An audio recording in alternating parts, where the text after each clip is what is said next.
ಬಿಟ್ಟರೆ ಅವನು ಚಪ್ಪೇನ ಹಾಗೆ ಆಯುಧಪಾಣಿಯಾಗಿದ್ದಾನೆ. ಅವನದ್ದಾದಂತಹ ತಪಸ್ಸಿನ ಬಲದಿಂದ ನಮಗೆ ಅಲ್ಲಿ ಇರುವುದಕ್ಕೆ ಸಾಧ್ಯವಾಗ್ತಾ ಇಲ್ಲ. ವಿಶಿಷ್ಟ ಕಾಲದಿಂದ ನಾವು ಮಾಡುತ್ತಿರುವಂತಹ ತಪಸ್ಸೆನ್ನುವುದು ನಮಗೆ ಅತ್ಯಂತ ಕಷ್ಟಕರವಾಗಿದೆ. ಮಹಾದೇವ ಶಂಭೋ ಶಂಕರ, ನಮ್ಮನ್ನು ನೀವೇ ಕಾಪಾಡಬೇಕು ಎನ್ನುವ ಹಾಗೆ ಮತ್ತೊಮ್ಮೆ ಉತ್ತಮವಾಗಿ ನಮಸ್ಕಾರವನ್ನು ಮಾಡಿದ್ದಾರೆ ಋಷಿಮುನಿಗಳು.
ನೋಡುವುದಕ್ಕೆ ನಮಗೆಲ್ಲ ಕಣ್ಣು ಬೇಕು, ಯಾಕಂದ್ರೆ ನಾವು ಮನುಷ್ಯರು.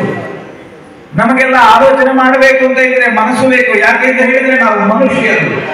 ಆದ್ರೆ ಆ ಶಿವನಿಗಾದರೂ ಆಲೋಚನೆ ಮಾಡಬೇಕು ಅಂತ ಇದ್ರೆ ಮನಸ್ಸು ಬೇಡ, ನೋಡಬೇಕು ಅಂತ ಇದ್ರೆ ಕಣ್ಣು ಬೇಡ.